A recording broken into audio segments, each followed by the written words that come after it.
Video off so that all you see is my screen, and then at the end I'll come back on for the Q&A. If you have questions, please type them into the chat box, and I want to ask you again to be sure that you're all muted so that we can just concentrate on the talk. So thank you so much.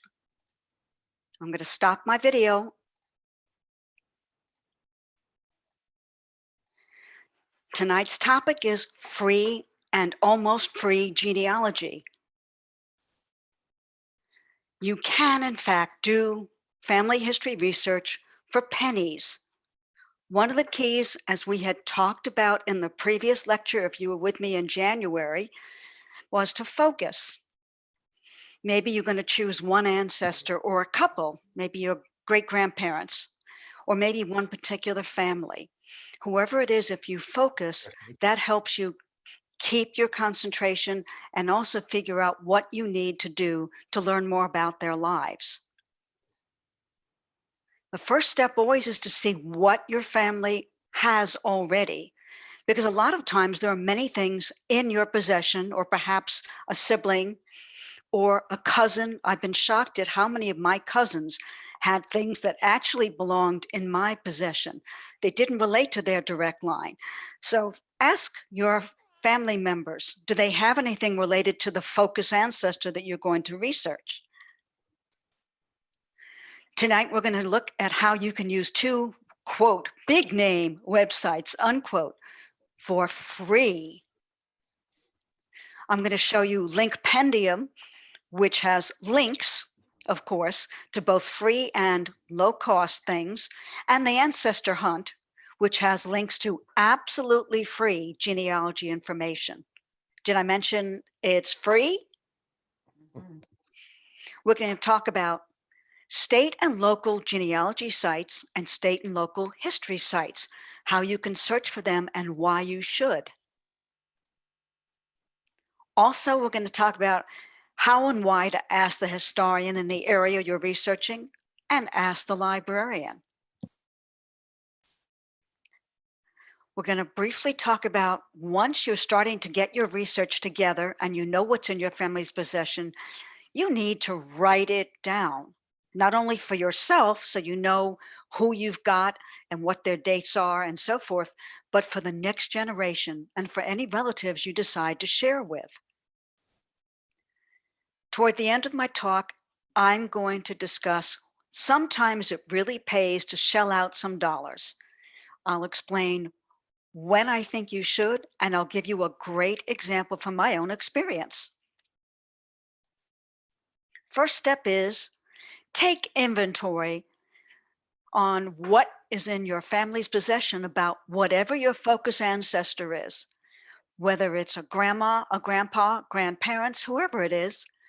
Talk to your relatives and ask, do they have birth, marriage, or death?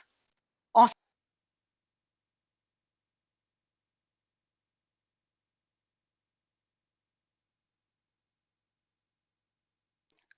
there, I'm unmuted again. Sorry, folks.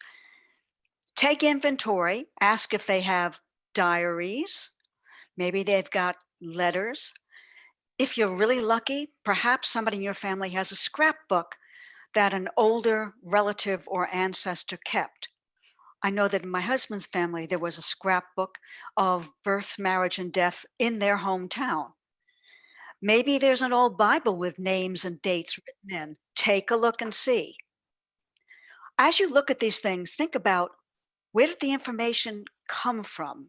Was it firsthand from a relative? How far removed from the event was it? So for example, if you can see different handwriting in the Bible and maybe even a date that says that Grandma Mary was born on January 1st, 1915, as an example, then you see a different handwriting and it says that Grandma's sister was born on January 20th, 1925. That may give you a hint that the original owner of that Bible knew them personally, maybe was even their mother or father, and wrote it in. The closer that something is to the date of the event, the more you can probably rely on it as being accurate. So keep that in mind. In the handout, I had given you this list of sometimes typical and sometimes not typical sources of information. I have cracked a number of my genealogy mysteries using address books, believe it or not. Because when I inherited my mother's address book from the 50s and 60s, I didn't always know who those names were. But later in my research, literally decades later, I came across names as potential cousins. I went back to her address book. I saw what address they were at. Then I compared it with what I had found and discovered these were cousins. So take a look at all kinds of untraditional sources as well as your typical BMD, birth, marriage, death. If you have these in your possession, you may actually get some really good clues from it. Now we're going to move on to the meat. How can you do the actual research? One big name site we're going to talk about is Family Search, which is absolutely, positively, always free. And Ancestry.com, which is not always free, but you can get in through your library with a library card. So folks, we're going to talk about FamilySearch.org first. It is free. All you have to do is register on the website. There is no obligation other than giving them a valid email address. Family Search is worldwide. It has all kinds of vital records, has my favorite US Census records and some international census, and many other records like probate or other things that could be very useful to you. It also has what's called a collaborative family tree. I'll show you a couple of samples a little bit later, but remember, if you happen to find your ancestor's name in a family tree that's online, always use caution. You don't know where the person who posted that got the information. See if you can check their sources before you rely on it. If you have never used Family Search or you want to brush up your skills, there are a lot of how-to videos on the Family Search YouTube channel and also on Family Search itself. This is what the home page of Family Search looks like. And up at the top right is where you would either register or sign in. So let's assume you've clicked. It will bring you to this page. Now I know how tempting it is to start putting in names right here on the page where it says search historical records, but I urge you not to. The reason is the search system works far better if you target your search, especially by place or by type of thing that you're looking for, whether it's a BMD, a birth, marriage, death, or a census or some other kind of record. So before you actually start to search, think about targeting. We're going to click and do a target. I'll show you how that works. And also remember, you don't want to search everybody at once. Think about what ancestor you're focusing on, or maybe a couple, and what question do you want to answer. So let's dig in and take a look. You would, for example, if you're looking in the United States, you would click on the United States map, and up would come an alphabetical listing of states. Choose the one that you want to look in. Now, even if you're just guessing, a guess is better than nothing. In this case, I'm going to do a search for one of my husband's ancestors in Ohio. So I clicked on Ohio. And here's what the next search page looks like. I'm going to be searching indexed historical records, a targeted search in Ohio. And you can see I filled in a name or two, Bryce Larimer McClure. That was his full name. I filled in the marriage place because my question is, where and when was he married? And I know his wife's name, my husband's grandma, Floyda. When you've got an unusual name like Floyda, combined with a semi-unusual name like Bryce, you will often have better luck. If they ask you to guess a range. Here it says marriage, year range. Even if you know exactly, a lot of times it's better to try to put in a range. The reason is some records may not have the exact date. They may have an estimated date.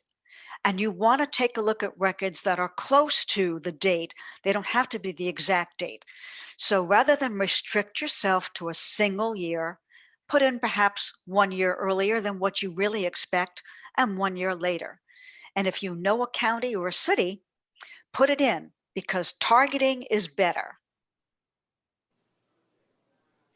Here are the top 2 things that came up when I did this targeted search. Here's Bryce L. McClure, and he was the groom in an Ohio marriage indexed by county. This is a wonderful collection. You'll notice he also is here in the next search, but we're not going to look at that today. But there are many results to look at. I, however, looked at the first one because my question had to do with where and when was he married. So this tells me that here's his name. He's the groom. The event, it shows his birth as 1879, which is not correct. It's an estimate. Here's a marriage date according to the record they're going to show us. And he was married in Wyandotte County, Ohio, which was my guess. From the marriage record, transcribers have listed what they could read of his father and mother's names and his spouse and her names. And there's another name here that was a clue to me, and I'll tell you more about it in a moment. What I want to turn your attention to right now are these 3 things. There are 3 things you can look at when you get a result. This picture of a pedigree is a family tree. I'll show you that in a little bit. That, in my humble opinion, should not be your first stop. You can look at the transcription. See, this little thing looks like a document. That should be your first stop. If you look at the transcription, there's almost always a link to this 3rd thing. Remember what photos used to look like when they were taken by cameras? This represents an image. And this is great because I don't have to rely on some transcriber who didn't know that Margaret's name was Larimer. They said it was Larmier. Nope. And it wasn't Reinhort, it was Reinhardt. Whenever possible, you want to look at the actual document. So I clicked on the picture of a document and up came this transcription, folks. So these are the transcribed handwritten information that they think it says William M. McClure, Margaret Larmier, and so forth. But I happen to know that's not correct. So I would always view the original document. Not in every case can you view an original document. Sometimes they're not visible or they're not in the collection. But if you can, I urge you to. Now I want to also draw your attention up here. This particular document is attached to a man named Bryce Larimer McClure in the collaborative worldwide family tree. And it has a photo. I'll show you a little more in a moment. But usually when there's a photo, it's a really good hint that someone who's related to that person put this information up on the tree. So let's go a little bit further. I hear somebody's mic is still on. Please, would you mute yourselves? Thank you so much. Take a look, by the way, before we go looking at the original document, down below where you couldn't see it, let me go back. I enlarged this so you could see there's a picture, but below the words view the original document is this. Lisa, you're killing me. Somebody please mute. Thank you so much. Now take a look. There are similar historical records. There's an 1880 census, there's a death record. So don't just look at the original document, consider what else might be available in your search. But now we're going to take a look at not the original document because I've looked at that and I know it's correct. I want to take you for a moment to the collaborative family tree. Here's what it looks like. you'll notice that there are photos of Bryce and Floyda, my husband's grandparents. I put those up there, and I did it for two reasons. One is to show that I knew who they were. They actually are correct in the tree as I see this information, and I've attached sources, but they're also good for cousin clues. There may be somebody who's looking for the same folks, and when they see this on the tree, they will know somebody else is researching those same ancestors, and they can contact me through Family Search. So they're good cousin clues. If you have photos that don't show other people and don't show living people, consider putting them up. But I want to remind you to use caution. Just because there's a name up here in the tree doesn't mean it's necessarily correct. So, for example, here's something that's in the collaborative family tree. Benjamin McClure is Bryce Larimer McClure's grandfather. For some reason, I don't know why, he has two wives of the same name and different dates. I didn't put the second one up there. Somebody else did. The dates are different. So before you just accept whatever you see in a collaborative tree, do take a look and see what the sources are. Okay, I want to remind you that Family Search is free. But before I found this particular record, this is Bryce Larimer McClure's marriage record. Before I found it for free, it wasn't available. So I paid $7 for it 7 years ago. Then Family Search made a deal with Ohio, scanned the records, and put that up 6 years ago. Ancestry.com made its own deal. It scanned it and put it up 5 years ago. So the question you have to ask yourself is, if it's not available, is it worth it to pay or not? In my humble opinion, and I'll say this again toward the end of our talk, because states are starting to restrict access to old birth, marriage, and death, and they almost always hike the fees over time, I want to suggest that if you can, buy it now. It's almost always cheaper to buy now than to wait, as I found out when I waited on some documents and the price went up. So with that said, if you don't find it for free, consider paying. We'll talk about that later, but do try Family Search.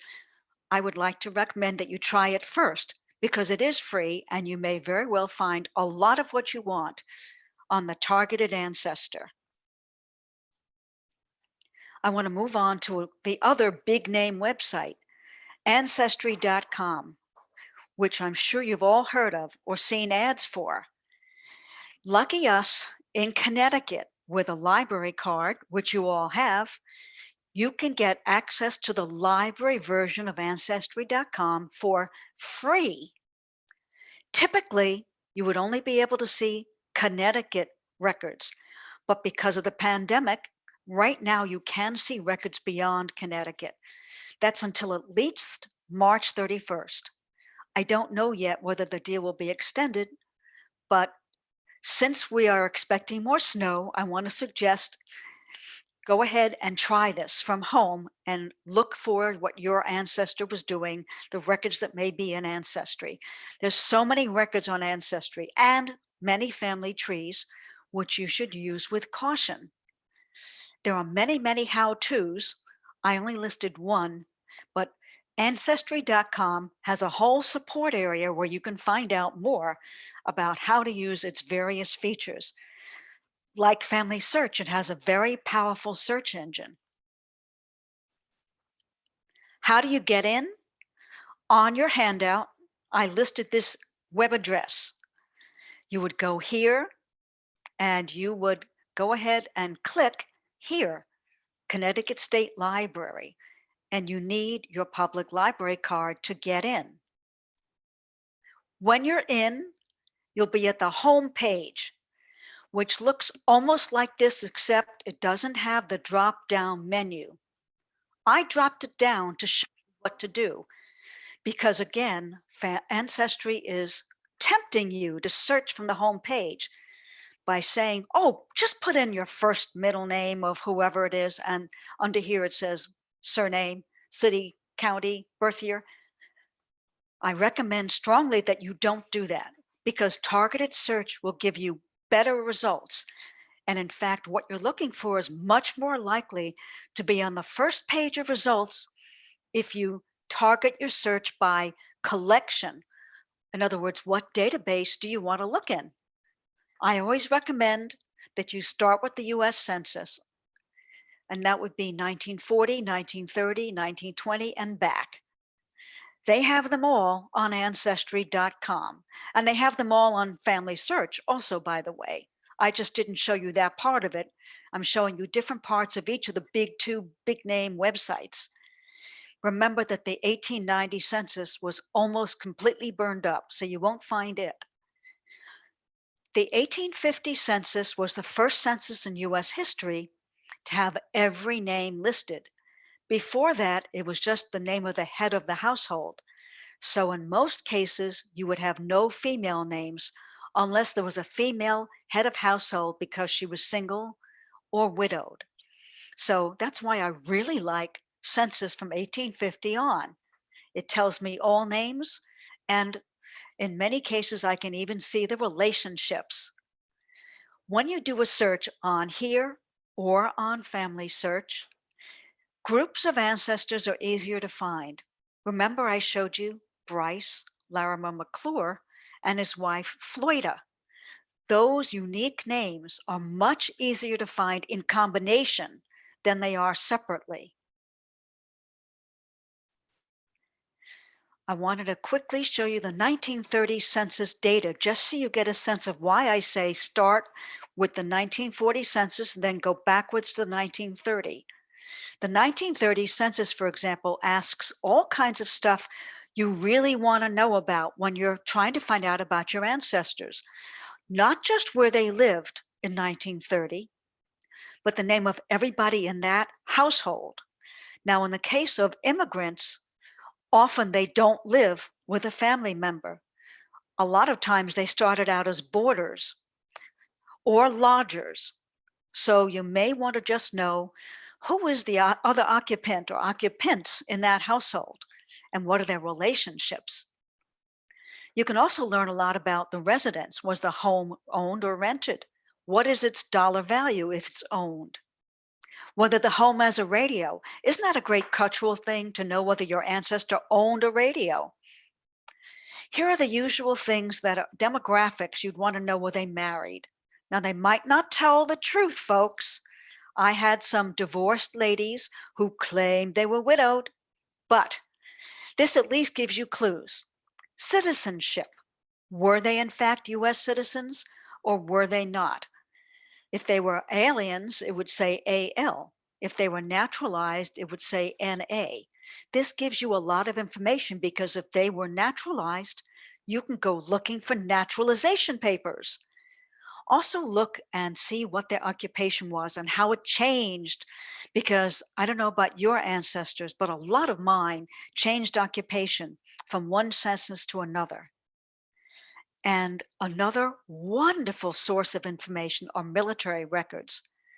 Many census ask whether the person who's being enumerated was a veteran, and if they were, what war or expedition they were in. You may be able to then go and look for draft registration or actual active duty records. It's a wonderful source of clues, folks. So back to what your search would look like. If you had gone to Ancestry.com and used the drop-down box and selected census and voter lists, this is what the search would look like. Here we have first and middle names. If you know them, put them in. You can guess. Maybe you only know it's Bryce L. Put in as much as you know, but don't worry if it's not exact, because they will show you some things that are similar or close. If you can put in more than one name, that's a big help. If you can put in an approximate, you can click if it's exact. I want to strongly encourage you not to click. Don't say it's exact, because do you remember earlier on Bryce's and Floyd's marriage transcription record, it estimated his birth year to be 1879. You don't want to exclude that from your results. So don't click this if you can possibly avoid it. So this is what the search record would look like when you're doing a search. Then here's the results. This is the exact results showing the top results, folks. The top 3 results when I searched for Bryce and Floyd together were the 1910, because Floyd came up as the spouse in 1910. They were newly married. They only had been married in 1903. In 1930, I don't know why, she didn't show up in the transcription right here, but I know she's in the image. And here's the 1920. So when you see the results, my suggestion is to start with the most recent and then trace backwards, because the most recent is likely to be the most accurate information you can find. And then you can go backwards. If you have immigrant ancestors like I did, a lot of times the later it gets from their immigration date, the worse their memory. They simply don't remember what year they came. I had all kinds of wild guesses from my immigrant grandparents. So start with the most recent and then go back and think about when the date was that they might have immigrated or gotten married or something like that. And what does it say on that census? If it's contemporaneous, so for example, if they immigrated in 1909 and they entered the census in 1910 and said, oh, I came in 1909, it's more likely to be accurate than if they answered the census in 1940 and said, oh, I don't remember, but I think it was 1908 or maybe it was 1910. Memories get worse as time goes on, right? No matter which census you look at, no matter what results you look at, if it's possible to view the image, always look at the image, folks. Remember, what you see here is transcribed. It may not be correct. Sometimes Bryce was mistranscribed as Bruce. And Floyda wasn't always shown as Floyda. Sometimes she was Floyd. So look at it with your own educated eyes. Once you've looked at all the census, go back to the home page or to the search up on top. This is the menu at the top of the page in Ancestry.com, and look at another record collection. BMD is really important, birth, marriage, and death. Take a look there and see what you can find. Even though you're searching that collection, as I'll show you in a moment, sometimes other things do come up. If you have immigrants or you suspect you have immigrants, look in this when you've done with census and BMD, because you may find a passenger list or you may find a naturalization paper. Here is where you can search public member trees. If you use it with a grain of salt, you'll be better off. Here's where you would search for military. And by the way, maybe you have female ancestors who were in the military, like I did. My aunt was a WAC in World War II.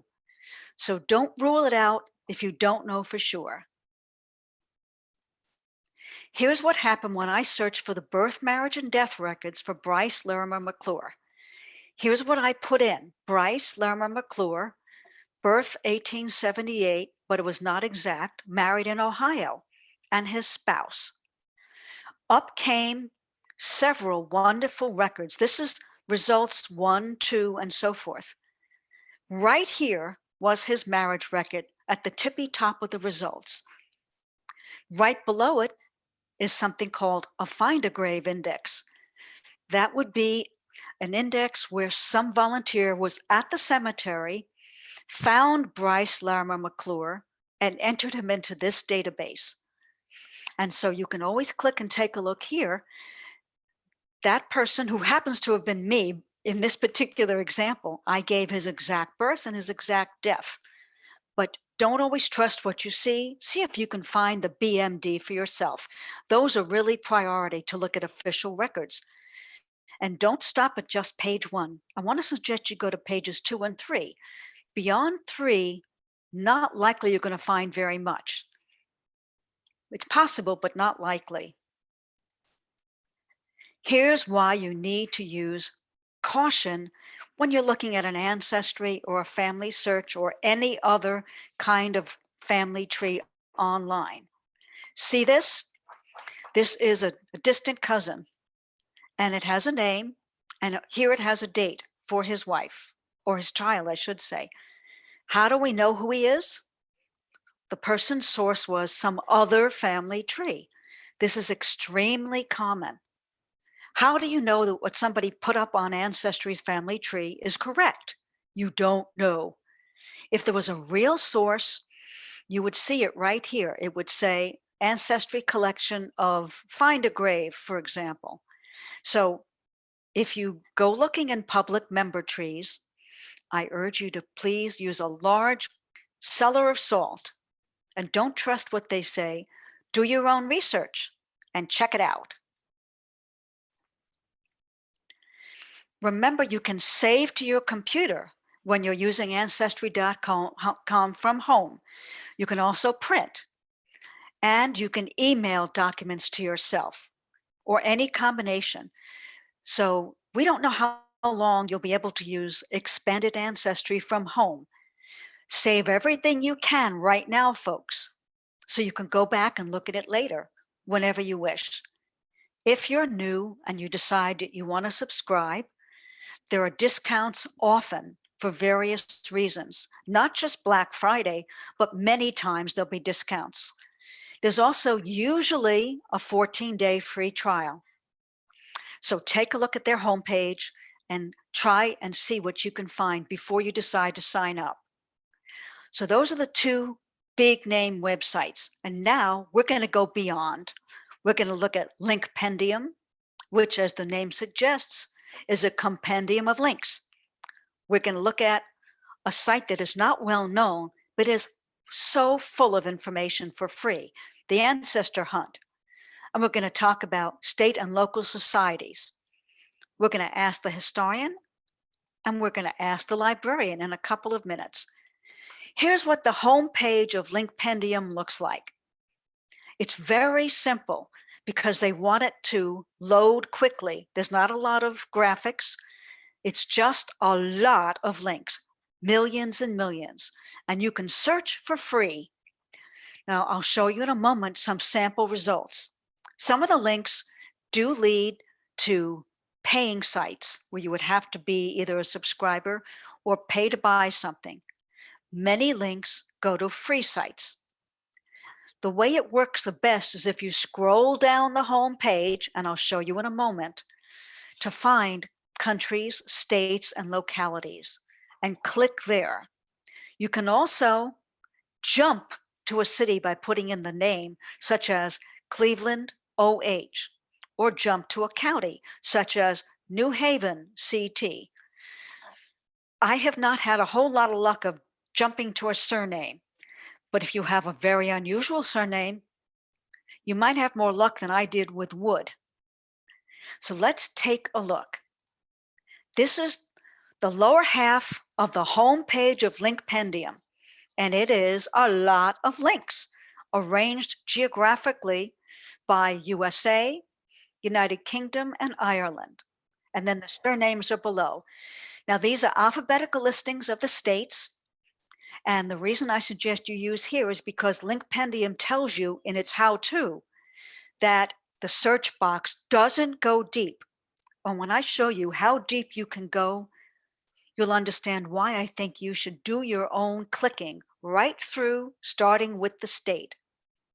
Let's take a look at Massachusetts. Here's what happens when you click the Massachusetts link. You get a whole bunch, I mean, many, many, many, many links. They start with statewide resources, and then they go alphabetical by county.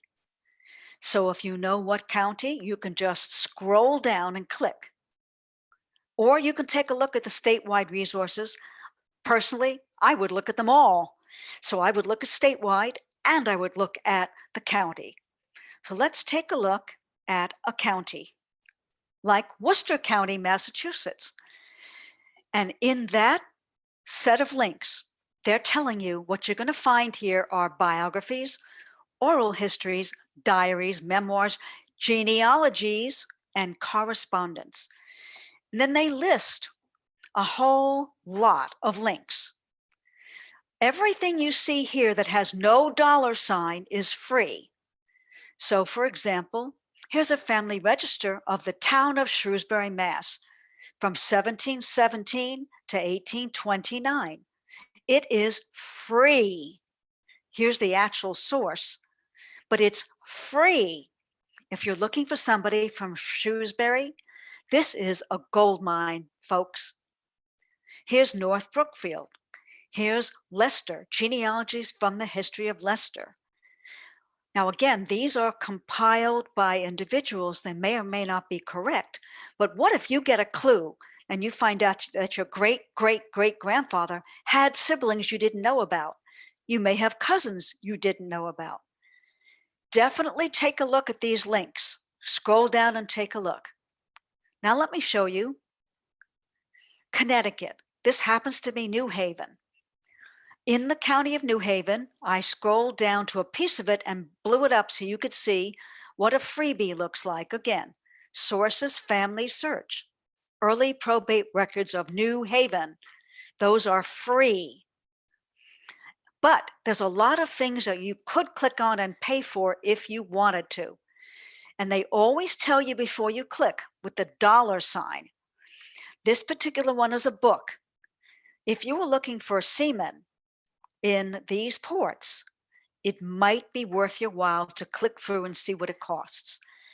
If you wanted to find a naturalization record from Connecticut, you would at least want to click and see, is it ancestry.com or who is the source? It doesn't say here, but they're warning you in advance what's free and what's not. So just be aware. Go deep as you possibly can. The reason is the deeper you go, the more hyperlocal you will find information. My husband has ancestors who lived in Adams County, Ohio. I kept going down in the Adams County listing of links until I found this, submitted by a volunteer for the Ohio Historical Society. This actual document, as you see it, was right in a link I found through Linkpendium. It's been transcribed by somebody, which means it's not the official record. So, for example, there's no first name on this baby who was stillborn. But if you're looking for someone in the Bailey family in that area in 1909, you would now know to see if there was a birth a little bit before, a burial, some kind of a funeral record, something. This is so wonderful to see these names. And in fact, there was a name later on in the W's that I was able to use. So keep clicking down as far as you can and see what you can find in Linkpendium. If your name is not Wood, you can try the free Family Discover search engine. That takes you to different links arranged by name. I don't have any luck. I've tried a number of names, but you never know. You might. So I want to encourage you to try Linkpendium. It's a very rich site, and many of the things you'll find there are free and not as easily organized or available elsewhere. Now, one of my new favorites, the Ancestor Hunt. A guy named Kenneth Marks has been building this from scratch for years. I mean years. And he adds things all the time. You can see already by looking at this search menu that he has newspapers, obituaries, vital records, photos, school yearbooks, city directories, and other things linked geographically. And he also has how-to articles. So if you're new to, let's say, newspaper research, you can see how to do it. Here are just some examples from the ancestor hunt of links by state for free historical newspapers, free statewide birth, marriage, and death records, free obituary links. Sometimes, by the way, it says it's an index, and sometimes they're actual obituaries. Either way, this is a wonderful source of free information. When I looked at the Connecticut section of Ancestor Hunt in the newspapers, it came up with this and a whole bunch of links below it. And they do have a lot of links. Just as one example, they aggregate from the Google News Archive by town a lot of different newspapers, historical newspapers. And I was looking for a great uncle who lived in Bridgeport not too long after the turn of the century. When I clicked on Bridgeport Herald, up came actual pictures, images scanned in from the Bridgeport Herald from the turn of the century. They don't have every issue in every year, but you might be lucky and what you're looking for might be here. So take a look. You can use the drop-down menu to specify a specific year and then a date. This is an absolute gold mine again, and it's free. Want to know more? If you have not done much newspaper research, he has all these wonderful articles, how to do newspaper research. And he explains how to find things, easiest way to find every historical newspaper in America, and so forth. So take a look. I encourage you to look at all the menu headings. I only gave you a taste because we don't have enough time today. But there's a lot here. So check it out. And I think that you're going to find yourself hooked on the ancestor hunt. Let's move on to searches, online searches. I encourage you to look for historical societies or genealogical societies in the areas where your focus ancestor lived or worked. So for example, when I was looking for my husband's ancestors in Ohio, my search was Historical Society and Ohio. But if you're looking for a certain type of genealogy, Irish genealogy in Connecticut or someplace else, try that also. There may be a website that will have information for you. When I did Ohio and history, I came up with ohiohistory.org. It's a wonderful site and it has death records that are uncertified, meaning they're unofficial, but they're a lot cheaper than if I sent away to the state for an official record. This is where I got Bryce Larimer McClure's death certificate before it was free. Before it was scanned by Family Search and Ancestry, I was willing to shell out $7 because I wanted to know more about his parents, where and when he died, what the cause was, and so forth. So you will sometimes be as lucky as I am and see this kind of thing in your search. Go down to the county level. I did a search for, again, my husband's ancestors. Remember, those of you who have seen me before, you know that I married my husband for his ancestors. I did a search for Crawford County, Ohio, and genealogy. I had to specify Ohio because there's more than one Crawford County in the United States. So be sure to tell it where. And I found that there was a Crawford County Genealogy Society. Free on its website was a listing of pioneers pre-1851. And my husband's ancestor, Reinhardt's, were on the list. I have to do more research, but that's a very intriguing clue. And I would not have found it if it wasn't for free on this site. This listing of pioneer surnames is not elsewhere. Really, you should ask the historian. Do a search for historian and town name. And if the town is in multiple states, say Historian Ann, Sandy Creek, New York. Most historians today have a contact. They have a website or a piece of a website from the actual municipality. This particular historian has so much information. She was like a one-stop shop for me. She had family genealogy, cemetery records, newspaper files of vital records, scrapbooks that had been donated to the town, maps, census, photos, local histories, on and on. Wouldn't you agree that this is quite a find? In almost every case, you'll find a contact. And these days, I think you should start with an email. And don't ask for everything. The best thing you can do is ask a specific question about your focus ancestor. Let me show you an example. I wanted to know about my husband's Bentley family. I had them in the 1830 census, the US Census in Oswego. But remember, there was only the head of household name. I couldn't be sure it was the correct Bentley family. So I told her what I knew and the names I expected to see. And I asked her, did she know anything about my husband's Bentley family? She sent me this. This is a genealogy submitted by a different researcher who gave her permission to share it, and also gave her permission to share an email, which I did as well. And we got in touch, and we have been doing research together.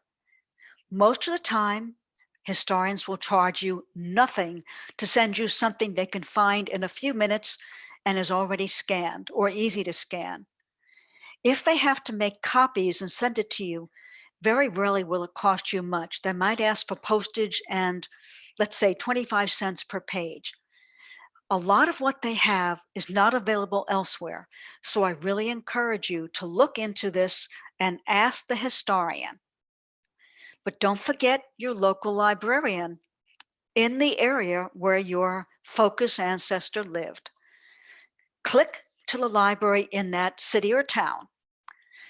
Almost every library these days will tell you something about what they have in their historical or genealogical collection. They usually tell you how to make an inquiry. They may say, for example, that they want you to email a certain person, or they may have an info email. They may even say, please call. Whichever it is, follow their instructions. And again, be specific.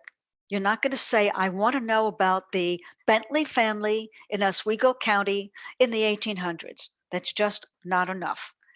You need to be specific, be concise.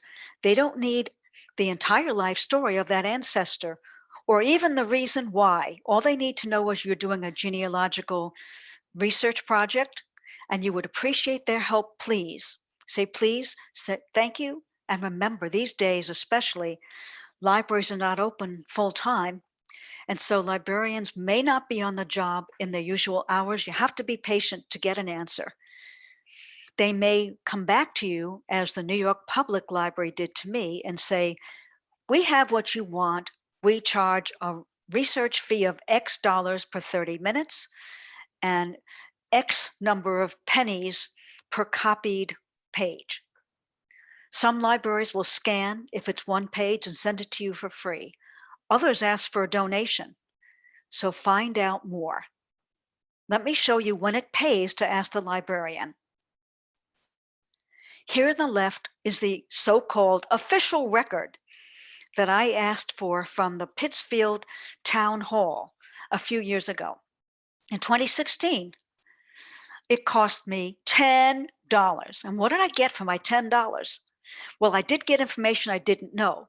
But the reason I wasn't happy is because if you look on the left, you can see that this is something that was computer generated in some way. It was not original from the early 1900s. The date of the record originally would have been May 31st, 1921. This is not from 1921. Somebody looked at the record and typed in what they thought it said. They don't know my ancestor, and they may not be correct. Most of it was correct, But it turns out all they did was take out key pieces of information. They didn't give me everything. They took out what they thought I needed to know. I was in the library not long afterward, maybe a year later, and the librarian said, "Oh, I wish I'd have known you were looking for this. We have a ledger and it's handwritten from the time, and I would have charged you $1 per copy. And if you had sent me the SASE, I would have thrown it in there and sent it back." The ledger, handwritten, listed more than was here. It listed that so and so needed permission and this and that. This was not in the so called official record. I would have gotten more for less. Now, that isn't true in every case, folks, but a lot of times it is. So I want to suggest that you ask the librarian. Be polite and be patient. It may take you a long time these days, but it might be worthwhile. I'm going to take a few minutes. This is one of my things. I want to remind everybody to write down what you learn. So the reason is what you're asking now, when you think about your focus ancestor, simply finding a marriage date is not as easy now as it would have been if your ancestor had written it down and handed it to you in a Bible or family tree, right? So do your descendants a favor, do future generations a favor, and use free charts to write down what you learn. There are different types you can use that are downloadable for free, or you can use your own system. Family Search has some freebies. Other places have these kinds of charts for free. I'm going to show you quickly how they work, because if a librarian sends you one, or if you have a cousin who's done this research, you should know what they look like. Here's a pedigree chart. And quickly, how it works is your name would go here. If you're married, your spouse would go here. Your children, if any, would be listed here because it says children of number one. Number one is you. Your father would be listed here under the word parents. Your mother would be listed here. Your father's father would be here. Your father's mother would be here, and on and on. This actually goes back 6 generations, but I've made it blow up so you can't see all the generations that fit on one page. This is known as your direct line. It's helpful if you're just looking at your parents and grandparents and seeing who you know the name of, who you know their birth, marriage, and death dates and places of. It won't tell you siblings of anybody, including yourself, but it will give you basics. So it's a great place to start. Here's something called a family group sheet. As the name implies, this is a family grouping. So this is one family, a husband. This is the old days when these were created. They had husband and wife. A lot of the new ones today say spouse and spouse, or partner and partner. So you would put by convention, this is just how it has usually been done by official genealogists. They put the man's name here and they put the woman's name here. Put in full names, include nicknames, put in maiden names, because it doesn't do anybody in the future any good if you write in your mother's married name. They will want to know her maiden name, and unless you tell them, they may not know. This is also a great reminder that there are a lot of different kinds of records you can look for when you do genealogical research. So you can use this as kind of a cheat sheet to remember that, oh, I wonder, were they immigrants? If so, were they naturalized? Did he or she serve in the military? And so forth. And then down below, there would be room for any children. Now, a lot of times it does pay to pay. I'm going to spend the last few minutes telling you when, in my very humble opinion, it pays to pay, because sometimes you just got to shell out to learn something that's important or to acquire a document that would really be valuable to you in so many genealogical ways. Your direct line, The people who are listed on your pedigree chart should be your priority when you're thinking about paying. You want to have not only your own vital records, but the birth, marriage, and death records of your parents and your grandparents. Remember, you have 4 grandparents and so forth. You want to have those if you can possibly get them. You want to look at them against each other to see if there's some surprises or information you didn't know. And you want to have them so that future generations can see them. Remember, a lot of states are restricting now. If you can get it now, try to get it. You want to have it for parents, grandparents, possibly siblings of your direct line. I got them for all of my paternal grandfather's siblings because that helped me to confirm some information that was missing from his records. Sometimes the only way to find something out is by looking at your aunt or your uncle or your great aunt or your great uncle. If you're doing research into your spouse and that genealogical information, do get their direct line's vital records.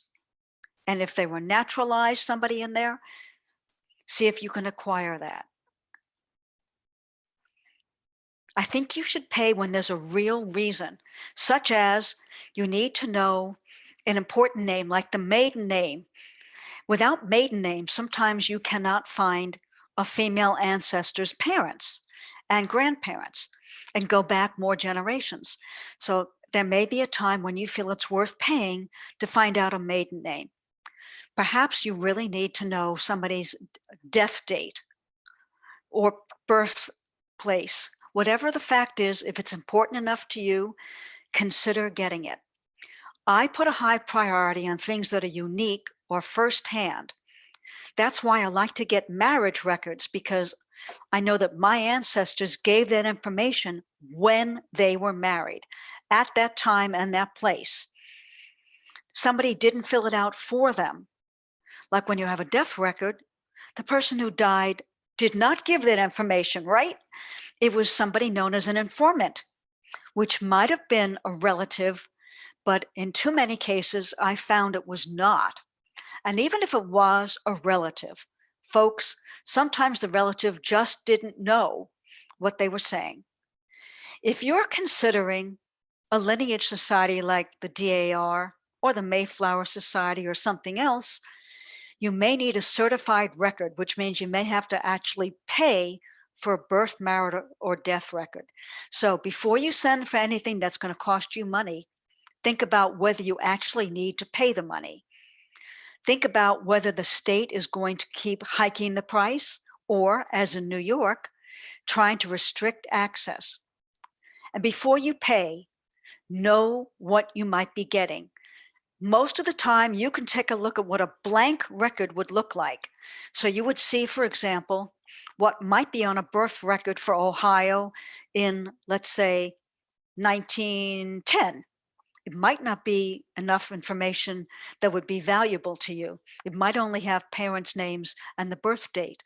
One I got for free, thank goodness, didn't even have the uncle's first name on it yet. It was filed, it just said male, M-A-L-E. So know what you're going to get before you order. I had a real problem with my grandpa. I could not get his mother's maiden name, my great grandma's maiden name. On his marriage document, it only said Mrs. So and so. It didn't have a maiden name, even though it asked for it. It was not listed on his naturalization. Whoever was the informant on his death document, and I know who it was an in-law, did not know the maiden name. After racking my brain, I'm not kidding, for a couple of years, I decided to break down and shell out some money because his Social Security application would be most likely a good place to find that out. And it was. A Social Security application is first-hand data. The person who's applying for a Social Security card in those days filled it out himself or herself. It's unique in that it has that person's signature and a lot of information that is not usually in one place.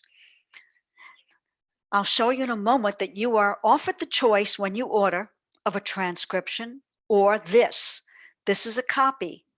Always, always, always look at the image for yourself. Because here you will see, here's my grandpa Isaac. It has his surname, which they might not have been able to read, but I knew what it should have said, and it did. It had an employer, which I didn't know about. It had his birthplace.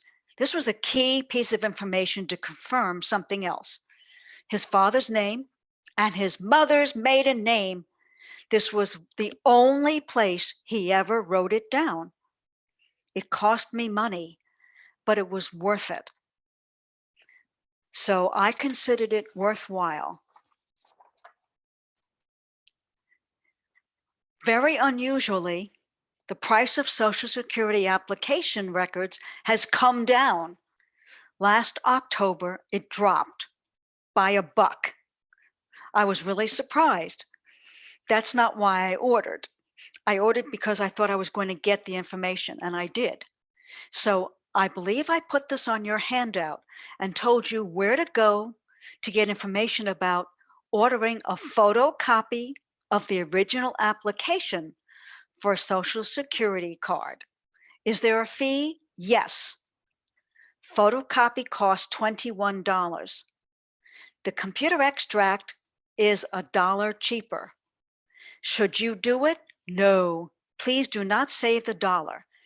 Anytime you're offered the opportunity to look at the actual image for yourself, it's worth the extra money because you have some idea what you should be looking at. This was so wonderful for me to see what my great grandma's maiden name was. It helped me in my research and took me back another generation. You can, in fact, keep your genealogy costs down, as we talked about today. In summary, please inventory your records before you start. If you already have a death record in somebody else's hands, like your cousin or your sibling, you don't have to send for it or look for it. Try Linkpendium. Try Family Search. Try the Ancestor Hunt. Try free places and low-cost places before you spend money. But if you have no other way of getting the information, I want to encourage you to plan your purchase, know what the blank form says you should be getting. Also be aware that even though you're sending for a document, sometimes it's not in the records. And in some cases, you won't get your money back, but at least you will have tried. So pennies, you can do genealogy free and almost free. I want to thank you, everybody. You've been a good audience. I know there are going to be questions. I'm going to turn back on my video and see you.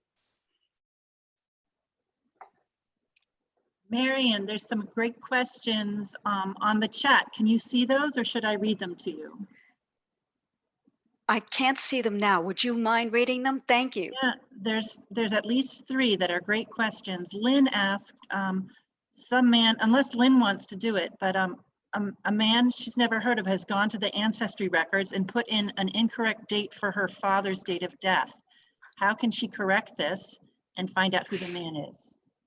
Well, you can find out who the man is, but you can't correct it. It's on his tree on Ancestry.com. That's his tree, and you don't have any rights to change it in any way. The way you would find out who owns it is you would go to the top left of the screen, as I recall, on Ancestry.com, and it usually would say that the tree was posted by, and it would give a member name. Now, if you are an Ancestry.com subscriber, you can send him a message. If you are not, you can't communicate with him directly through Ancestry. But I want to suggest that you go to FamilySearch.org because a lot of folks are on Family Search also. See if the tree is correct or incorrect on Family Search because it's supposed to be one tree on FamilySearch.org. And if it's only one tree and it's wrong, you can then change it there and explain how it is you know. I hope that answers the question. She says she's a member, so that might be helpful. Shirley asks, says her mother did genealogical research on both sides of the family for decades before she passed away. She has all the information and would like to preserve it for future generations. And she's wondering how she can best share this with her relatives. Well, I don't know what format you have. If it's in a standard format like a family group sheet, a pedigree, a family tree, a lot of that is fairly easy. I would recommend that you print and mail as well as digital, because as you know, sometimes things don't print well, especially when you're dealing with something that might be handwritten. So consider printing and mailing if it's not too many people and not too costly. Now, if you want to share more widely, you can check the FamilySearch.org collaborative family tree. Another thing you can consider is seeing if there's a genealogical society in the town where some of the ancestors lived. And if the genealogy information is in a readable format that's understandable by people outside the family, you might contact the society and ask if you can donate it. Many of them would love to have a compiled genealogy of the family tree. Please, may I ask you to be aware of privacy concerns. People have shared family trees like this with me, my second cousins, for example.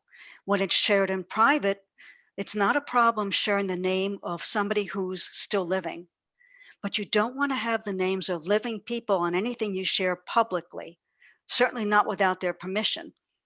So that's one of the ethical issues when you share. But if the folks are all deceased on the family tree, please consider sharing widely. You'll be doing all the folks a favor. They won't have to redo this research later. You're a wonderful descendant to do this, to keep the memory of your ancestors alive. There's one more question, Marion. I know we're gone a little bit over, but this is another great question.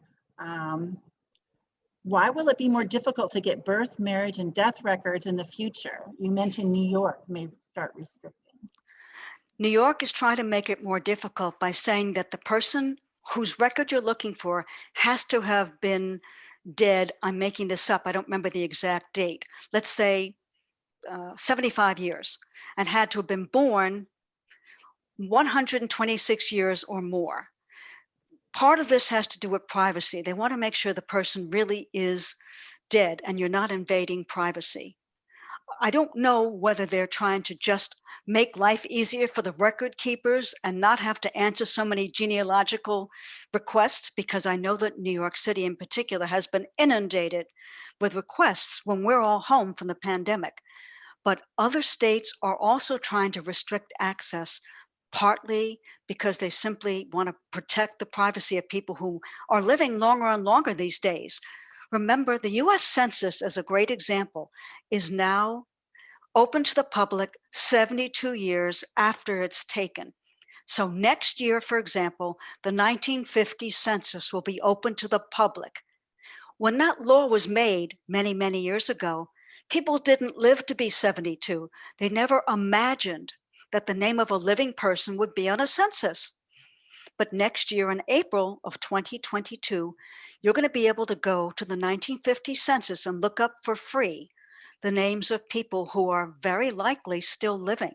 I know I can't wait to look up some of them, some of my older cousins. So that's another reason why states are starting to restrict access. And they're also hiking fees. So if it's cheaper to get it now, don't wait. My 2 cents. Okay, Marion, last question of the evening.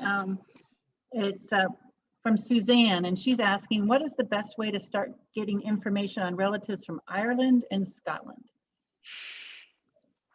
Some of those you will find in FamilySearch.org. It's a worldwide family tree and it has worldwide records. If you have Ancestry.com World Edition, you'll find a lot, but you won't find that one for free on using your library card. So that's going to be a no-no. Start with FamilySearch.org. There are also groups. For example, right here in Connecticut, there's an Irish genealogy group that may be able to give you some good ideas on how you can search for free or for low cost. Scotland, a lot of those records cost. I know because my husband has some Scottish ancestors. That's harder, but start at familysearch.org and you will find some freebies. Good luck. Well, thank you, Marion. This was wonderful. And everyone should know this is being recorded and will be available tomorrow on the Terryville Public Library website. And I think the handout's going to be available in the chat box. I put it in the chat box. Everyone should have received an email as well. And I'm happy to make that available other places. I'll put it on the website just to cover all our bases. Thank you. I want to thank you all for coming tonight. I want to wish you the best of luck. Thank you to the Terryville Library and Kim Weber for hosting this. Have fun on your genealogical journey, folks. Thanks, Marion. Good night. Thank you, Marion. Thanks, everyone. Good to see familiar faces. Take care.